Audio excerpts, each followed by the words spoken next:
दोस्तों, स्वागत है आपका हमारे YouTube चैनल में। देखिए, चर्चा चल रही थी विजयनगर साम्राज्य की, और विजयनगर साम्राज्य में हमने पिछले टॉपिक में चर्चा की थी संगम वंश की। और संगम वंश के ये अंतिम शासक कौन थे? विरूपाक्ष द्वितीय थे। और इन्हीं विरूपाक्ष द्वितीय को जो है चंद्रगिरी के गवर्नर, जिनका नाम था सालू नरसिंह, ने जो है गद्दी से हटा करके एक नए राजवंश की स्थापना की, और वही वंश कहलाया सालू वंश। और सालू वंश की स्थापना को जो है हमने बताया था, कहते हैं प्रथम बला पहाड़। क्या कहते हैं? यानी सालू वंश की स्थापना जो है वो क्या कहते हैं? प्रथम बला पहाड़ कहलाती है। ठीक है, तो इस वंश के संस्थापक कौन है? सालू नरसिंह, जिनका टाइम है 1485 से लेकर 1481। देखो, सालू नरसिंह के बारे में पहले तो जानना है कि इसी ने जो है सर्वप्रथम अरब व्यापारियों को जो है घोड़े जो है क्या करने का, आयात करने के लिए प्रोत्साहित किया था। और दूसरा जो है उड़ीसा के जो गजपति शासक थे, कपिलेंद्र के उत्तराधिकारी थे, जिनका नाम था पुरुषोत्तम, उनसे भी जो है युद्ध होता है। अंत में जो है एक उनको राज्य देना पड़ता है, तब जो है संधि होती है। ठीक है, और फिर इसी सालू नरसिंह का जो पुत्र होता है, जिसका नाम था इमाड़ी नरसिंह, क्या नाम होता है, जो 1491 से 1505 तक बनेगा, तो उसका संरक्षक बनाया जाता है नरसा नायक को। किसको बनाया जाता है? और उसी नरसा नायक के पुत्र होते, जिनका नाम था वीर नरसिंह। तो वीर नरसिंह ने क्या किया? उसकी हत्या करके एक नए राजवंश की स्थापना करेगा, और वो वंश होगा तुलु वंश। और तुलु वंश की स्थापना को क्या कहते हैं? द्वितीय बला पहाड़ कहा जाता है। क्या कहते हैं? ये प्रथम बला पहाड़ कहलाता है, और तुलु वंश की जो स्थापना होगी उसे कहेंगे द्वितीय बला पहाड़। ठीक है, इसके बाद आ जाएगा तुलु वंश। तो पहले चर्चा कर लेते हैं किस वंश की? सालू वंश। तो देखिए, पहला पॉइंट हेडिंग आ रही है, सालू नरसिंह टाइम है 1485 से 1491। तो देखो, यह सालू वंश का संस्थापक था। यह सालू वंश का संस्थापक था। सालू वंश का संस्थापक था। दूसरा पॉइंट देखो, सालू नरसिंह ने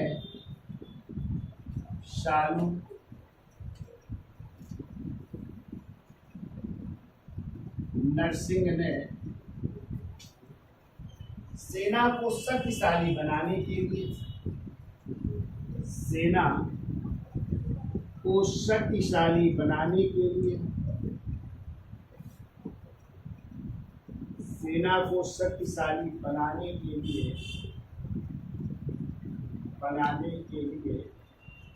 अरब व्यापारियों को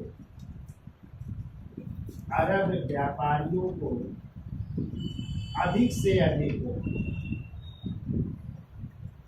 अरब व्यापारियों को अधिक से अधिक घोड़ों को आयात करने के लिए, अधिक से अधिक घोड़ों को आयात करने के लिए,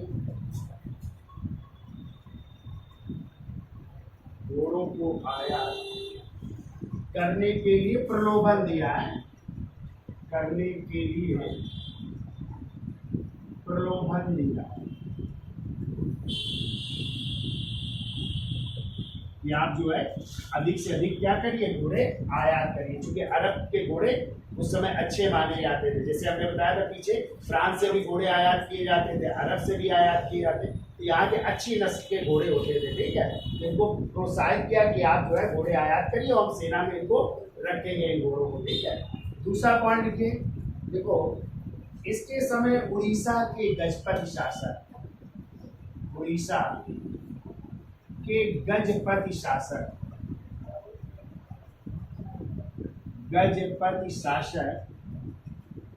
व कपिलेंद्र के उत्तराधिकारी, कपिलेंद्र के उत्तराधिकारी,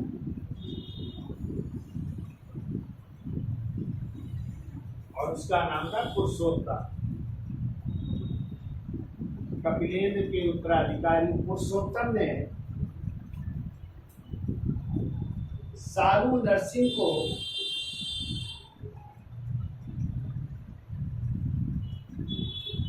शालू नरसिंह को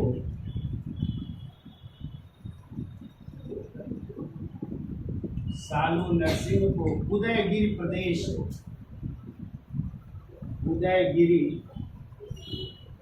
प्रदेश देने के लिए, या कह सकते हो उदयगिरी प्रदेश देने को कहा, उदयगिरी प्रदेश देने को कहा। अतः उसे पराजित करके, जब नहीं दिया उसने तो उसे पराजित कर रहा है, देखिए, अतः उसे पराजित करके उसे बंदी बना लिया, पराजित करके उसे बंदी बना लिया।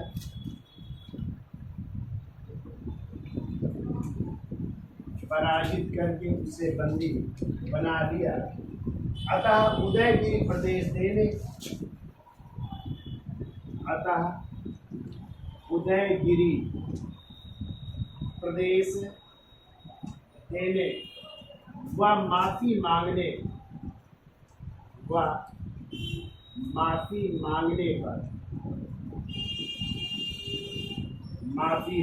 पर पुरुषोत्तम ने शालू नरसिंह को मुक्त किया। पुरुषोत्तम ने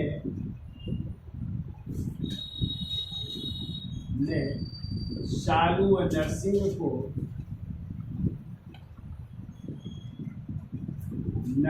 को मुक्त किया। तब मुक्त करता है जब वो माफी मांगता है, उदयगिरी प्रदेश को देता है। ठीक है, तो किसने बंदी बना लिया था? पुरुषोत्तम ने, जो कहाँ के शासक थे? उड़ीसा के। कौन से शासक थे? गजपति शासक थे। और किसके उत्तराधिकारी थे? इसके पहले कपिलेंद्र थे। ठीक है, उनका पुत्र था पुरुषोत्तम, उत्तराधिकारी था। तो इसने मांगा कौन सा प्रदेश? उदयगिरी प्रदेश मांगा, लेकिन इसने जो है देने से मना कर दिया शालू नरसिंह ने। तो उसको पराजित किया युद्ध में, और क्या कर लिया? बंदी बना लिया। तब जाकर के उसने जब उदय प्रदेश देने का वादा किया और माफी मांगी, तब उसको जो है शालू नरसिंह को पुरुषोत्तम ने क्या किया था? मुक्त किया। क्लियर हुआ? चलिए अगला। अब देखो, शालू नरसिंह के बाद उसका पुत्र अगला शासक बनता है इमाड़ी नरसिंह है। इसका स्क्रीनशॉट ले लो, फिर आगे चलते हैं। याद है लिखिए। तो देखो, शालू नरसिंह के बाद जो है उसका पुत्र अगला शासक बनता है शालू वंश का, जिसका नाम है इमाड़ी नरसिंह, और उसका टाइम है 1481 से 1505 ईस्वी। देखो, पहले तो पिता का नाम क्या था इनके? पिता का नाम है शालू नरसिंह है, शालू नरसिंह। अब देखिए, इस शालू नरसिंह ने अपने इस पुत्र के संरक्षक के रूप में, चूंकि अल्पवयस्क पुत्र था, ठीक है, तो देखो शालू नरसिंह ने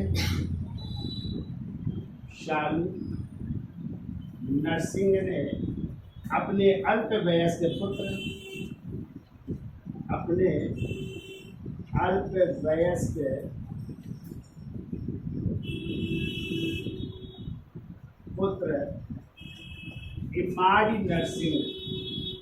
इमाड़ी नरसिंह के संरक्षक के रूप में,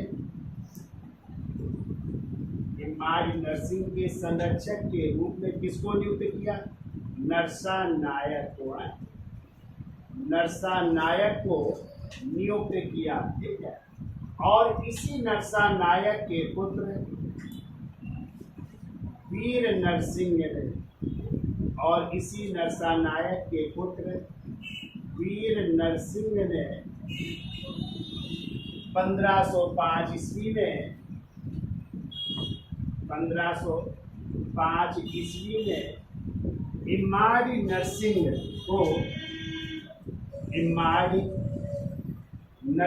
को गद्दी से हटाकर, इमाड़ी नरसिंह को गद्दी से हटाकर किस वंश की स्थापना की? तुलु वंश की स्थापना की। इमाड़ी नरसिंह को गद्दी से हटाकर या सिंहासन से हटाकर तुलु वंश की स्थापना की, और इस घटना को द्वितीय बला पहाड़ कहा जाता है। द्वितीय बला पहाड़ या द्वितीय अपहरण भी कह सकते हैं, ठीक है। यानी गद्दी से उसको हटा करके सिंहासन को क्या कर लिया, अपहरण कर लिया, यानी अधिकार कर लिया। तो ये घटना क्या कहलाए, द्वितीय बलापहार। यानी तुलु वंश की स्थापना क्या कहलाती है, द्वितीय बलापहार कहलाती है। क्लियर हुआ। तो देखो सालू वंश के संस्थापक कौन थे, सालू नरसिंह। और सालू नरसिंह का ही बेटा है इमाज नरसिंह, जो अल्पवयस्क है। तो जब ये अल्पवयस्क है तो इसके संरक्षक के रूप में किसे नियुक्त किया गया, नरसा नायक। और इसी नरसा नायक के पुत्र कौन है, वीर नरसिंह। और इन्हीं वीर नरसिंह ने क्या किया, 1505 ईस्वी में इमाज नरसिंह को गद्दी से हटा करके किस राजवंश की स्थापना की, तुलु वंश की स्थापना की। और ये घटना तुलु वंश की स्थापना की घटना क्या कहलाती है, द्वितीय बलापहार या द्वितीय अपहरण कहलाती है। अब प्रथम अपहरण क्या था, प्रथम बलापहार क्या था, तो संगम वंश के बाद कौन सी स्थापना, सालू वंश की स्थापना, वो प्रथम बलापहार कहलाती। अब हेडिंग डाल लीजिए, आपका वंश आएगा तुलु वंश, ठीक है। तो इसका स्क्रीनशॉट ले लो, फिर आगे चलते हैं। तो लिख लिया है क्योंकि सालू वंश के बाद अगला वंश कौन सा आ रहा है, तुलु वंश। और तुलु वंश का टाइम क्या है, 1505 से 1570 ईस्वी, ठीक है। अब तुलु वंश के संस्थापक कौन है, वीर नरसिंह, ठीक है। और वीर नरसिंह का टाइम है 1505 से 1509। तो देखिए इनके पिता का नाम क्या था, वीर नरसिंह के, तो इनके पिता का नाम था नरसा नायक। क्या नाम था, नरसा नायक, नहीं थे, नरसा नायक का बेटा था। और कहते इनके पितामह के नाम पर ही, इनके पितामह के नाम पर ही इस वंश का नाम क्या पड़ा, तुलु वंश पड़ा, ठीक है। इनके हो सकता है पितामह का मतलब पिता के पिता का नाम क्या था, तुलु रहा होगा, तो उनके नाम पर इस वंश का नाम क्या पड़ा, तुलु वंश। जैसे आपने पढ़ा था संगम, तो हरिहर और बुक्का के पिता का नाम था संगम, तो इस वंश का नाम संगम पड़ा था। ऐसे ही वीर नरसिंह के पितामह का नाम था तुलु, तो पितामह के नाम पर इस वंश का नाम क्या पड़ा, तुलु वंश। अब देखिए वीर नरसिंह ने कौन सी उपाधि धारण की, इसकी उपाधि लिखी है, इसकी एक उपाधि है भुज बल की है, इसकी उपाधि लिखी है भुज बल की उपाधि है, ठीक है। उस पर उपाधि लिख लीजिए। अब देखिए कहते हैं इसका शासनकाल जो है कितने वर्षों का है, 4 वर्षों का शासनकाल है। और कहते हैं 4 वर्षों के शासनकाल में ये आंतरिक विद्रोह से ही ग्रस्त रहा, यानी काफी विद्रोह हुए, आंतरिक विद्रोह से ही लड़ता रहा, ठीक है। और कहते हैं इसी के जो है चचेरा भाई था, चचेरा क्या भाई था, जिसका नाम था कृष्णदेव राय। तो कहते हैं नुनिज जो है, जो एक पुर्तगाली यात्री थे, वो लिखते हैं कि जो है एक बार अपने चचेरे भाई को इसने अंधा करने की आज्ञा दी थी। लेकिन जो दक्षिण भारत के इतिहास लिखते हैं नीलकंठ शास्त्री, उन्होंने कहा था ऐसा कुछ नहीं है, ठीक है। तो कहते हैं जो इसके सरदार थे, इसके बारे में कहा जाता है, तो देखो वीर नरसिंह के विषय में प्रचलित है कि वीर नरसिंह के विषय में प्रचलित है कि क्या प्रचलित है, कहते हैं कि वह सामंतों के विवादों का निपटारा, वह सामंत जो थे उसके, तो सामंतों के विवादों का निपटारा, सामंतों के विवादों का निपटारा जो है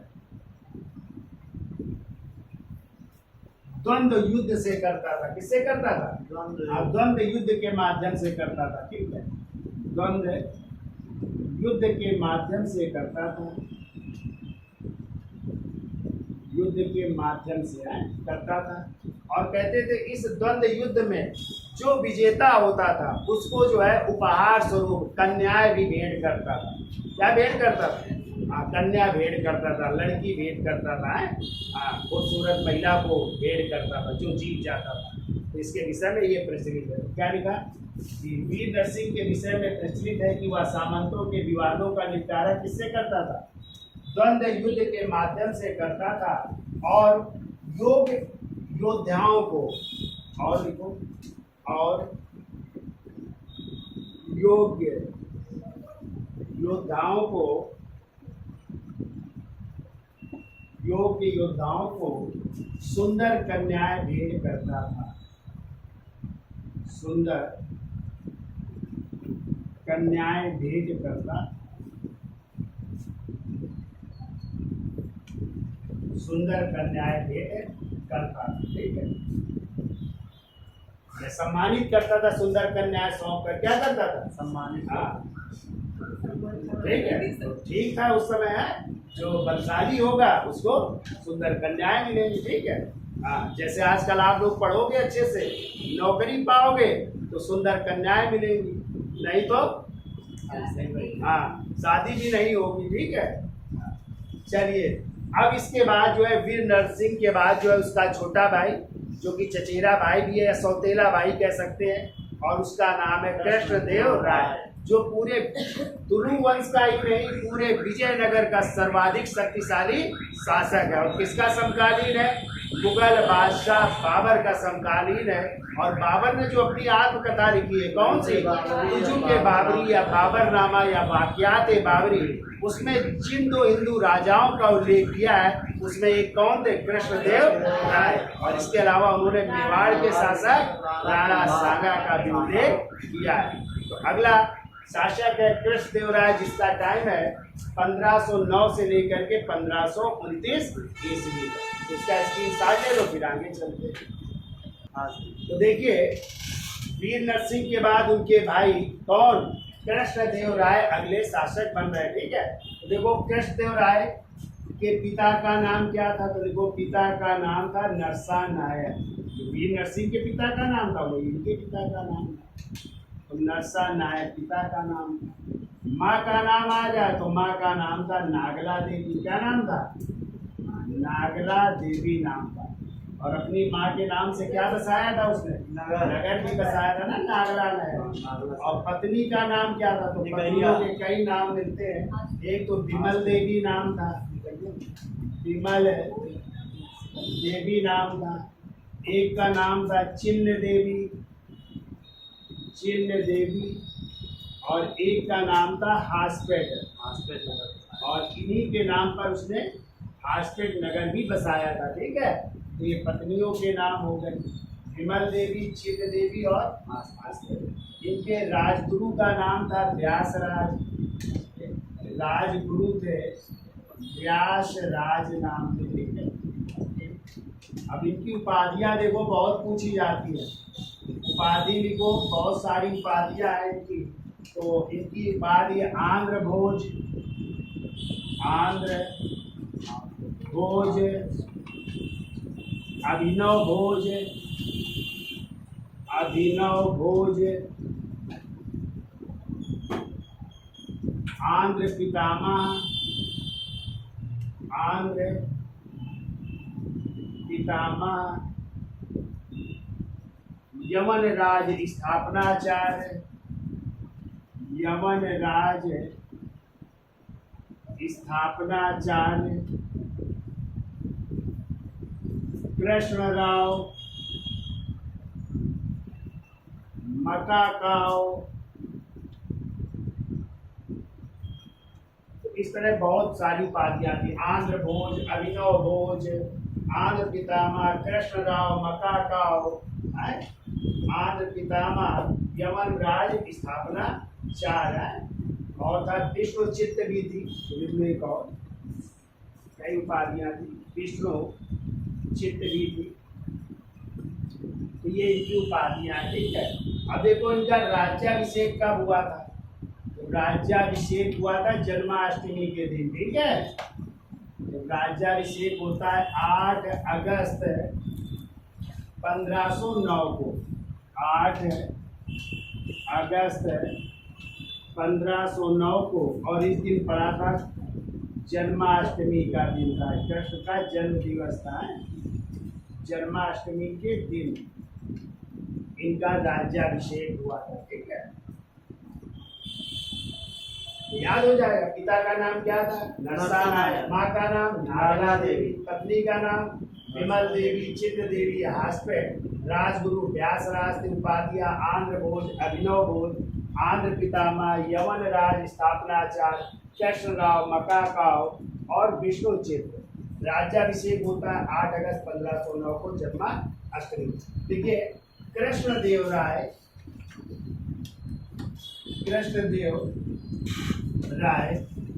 तुलु वंश के ही नहीं, पूरे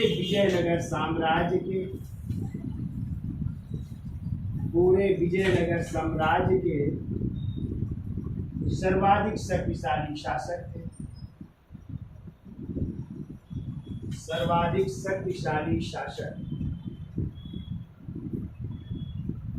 पूरे विजयनगर साम्राज्य के सर्वाधिक शक्तिशाली शासक थे। अगला पॉइंट को 1513 ईस्वी में उड़ीसा के गजपति शासक,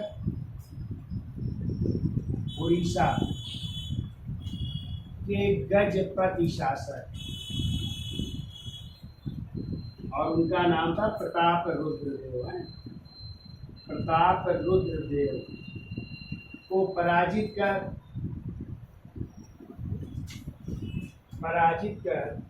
उनकी पुत्री के साथ विवाह किया।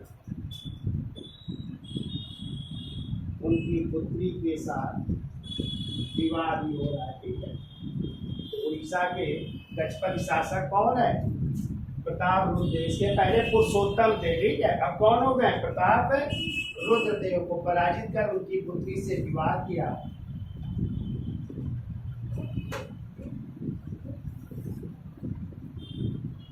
अगला पॉइंट को 1510 ईस्वी में, और 1510 ईस्वी में इस समय पुर्तगाली गवर्नर कौन है भाई? पुर्तगाली गवर्नर है अल्फांसो डी अल्बुकर्क, है ना, जो 1509 में बन गए थे। और 1510 में गोवा जीता था ना यूसुफ आदिल शाह ने। देखो पुर्तगाली गवर्नर अल्फांसो डी अल्बुकर्क ने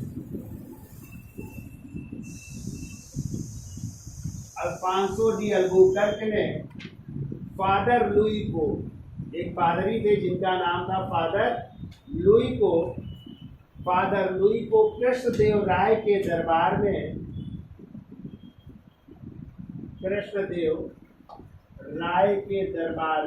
ठीक है, कहाँ पे दुर्ग बनाने की अनुमति लेने के लिए भेजा था? भटकल में। कहाँ पे? आप देखो अल्बुकर्क ने फादर लुई को कृष्णदेव राय के दरबार में भटकल में एक दुर्ग,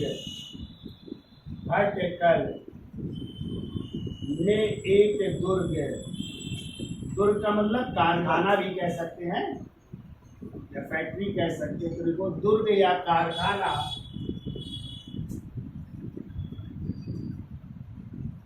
बनाने की अनुमति के लिए भेजा।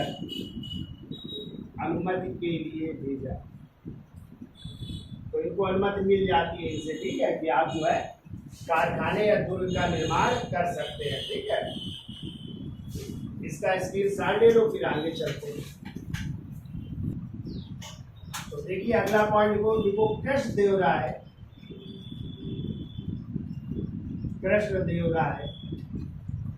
का युग तेलुगु साहित्य का स्वर्ण युग माना जाता है, या तेलुगु साहित्य का स्वर्ण युग था, ऐसा नहीं। तेलुगु साहित्य का स्वर्ण युग था, यानी किसका विकास हुआ? तेलुगु साहित्य का विकास हुआ, ठीक है। अब देखो कृष्णदेव राय ने भी कई किताबें लिखी। देखो कृष्णदेव राय ने नंबर 1 लिखो आमुक्त मालयद, किस भाषा में लिखी? तेलुगु भाषा में, ठीक है, तेलुगु भाषा में लिखी उसको। और ये राजनीति और प्रशासन पर है, ठीक है, राजनीति एवं प्रशासन की जानकारी इससे मिलती है। तो ये लिखी पहली किताब। दूसरी किताब इन्होंने जो है संस्कृत में लिखी जाम्बवती कल्याणम है। जाम्बवती, सही है ना, जाम्बवती, जाम्बवती कल्याणम इस भाषा में लिखी, संस्कृत में, ठीक है। और तीसरी किताब इन्होंने लिखी ऊषा परिणय। ऊषा परिणय यानी इसमें ऊषा और अनिरुद्ध राजा थे ना, उनकी प्रणय कथा को दर्शाया गया है, और ये भी उन्होंने संस्कृत में लिखी है, ठीक है।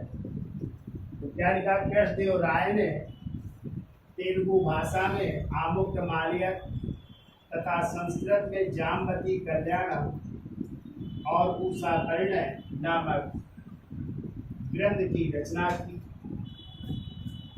अगला पॉइंट को, कृष्णदेव राय के दरबार में,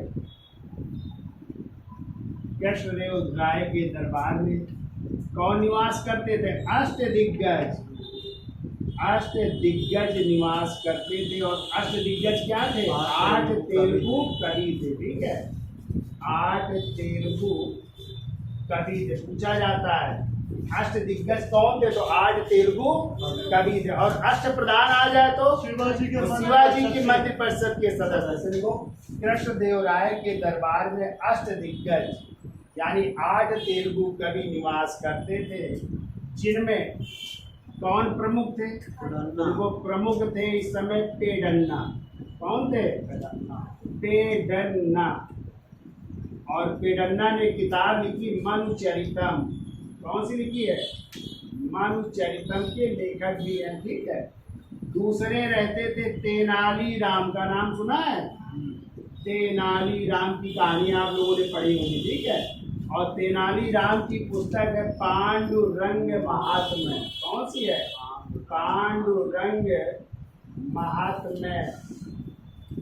तो ये निवास करते थे, यानी अष्टदिग्गजों में ये 2 प्रमुख थे। तो प्रमुख थे पेडन्ना और दूसरे कौन थे? तेनाली राम। तो पेडन्ना की पुस्तक कौन सी है? मनुचरितम। और तेनाली राम की कौन सी है? पांडुरंग महात्म्य के लेखक निवास करते थे। अगला पॉइंट को, कृष्णदेव राय ने अपनी माँ नागला देवी के नाम पर कौन सा नगर? नागलापुर नगर बसाया। नागलापुर नगर। और पत्नी की स्मृति में कौन सा नगर बसाया? हास्पिट नगर की स्थापना की, ठीक है। तो माँ के नाम पर नागलापुर नगर और पत्नी के नाम पर हास्पिट नगर की स्थापना की। और अपनी राजधानी में, देखिए, अपनी राजधानी में कौन कौन सी इमारतें बनवा रहा है? तो विजय भवन, जो सिंहासन मंच था, है विजय भवन। पोस्ट में लिख लो कि सिंहासन जिसमें बैठते थे उसका मंच था, तो ये बनवाया। इसके अलावा कई मंदिर बनवा रहा है। कौन से? तो देखो, हजारा मंदिर, विठल स्वामी का मंदिर, हजारा मंदिर, कामात विठल स्वामी का मंदिर, विठल स्वामी मंदिर का निर्माण करवा रहा है। इसके अलावा एक कृष्ण मंदिर भी बनवा रहा है। देखो, बाल कृष्ण उदयगिर से लाई गई थी मूर्ति। देखो, उदयगिर से प्राप्त, उदयगिर से प्राप्त बाल कृष्ण की मूर्ति, बाल कृष्ण की मूर्ति स्थापित कर कृष्ण स्वामी मंदिर का निर्माण करवाया। कृष्ण स्वामी मंदिर का भी निर्माण करवा रहे हैं, ठीक है। उनको उदयगिर से प्राप्त बाल कृष्ण की मूर्ति स्थापित कर कृष्ण स्वामी मंदिर का निर्माण करवाया। अगला पॉइंट को, वो कृष्णदेव राय वैष्णव धर्म का अनुयायी था। वो वैष्णव धर्म का अनुयायी होने के कारण कौन सी पूजा शुरू करवाए? विठोबा पूजा है, विठोबा पूजा प्रारंभ करवाए। तो वो वैष्णव धर्म का अनुयायी होने के कारण, वैष्णव धर्म छोड़ वहाँ वो वैष्णव धर्म का अनुयायी होने के कारण कौन सी पूजा शुरू करवाई? विठोबा पूजा की शुरुआत की।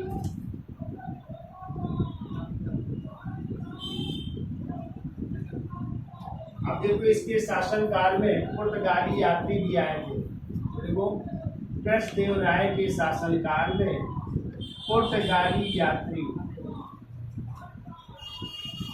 पहला लिखो डोमिंगो पायस, डोमिंगो पायस, और दूसरा लिखो बारबोसा।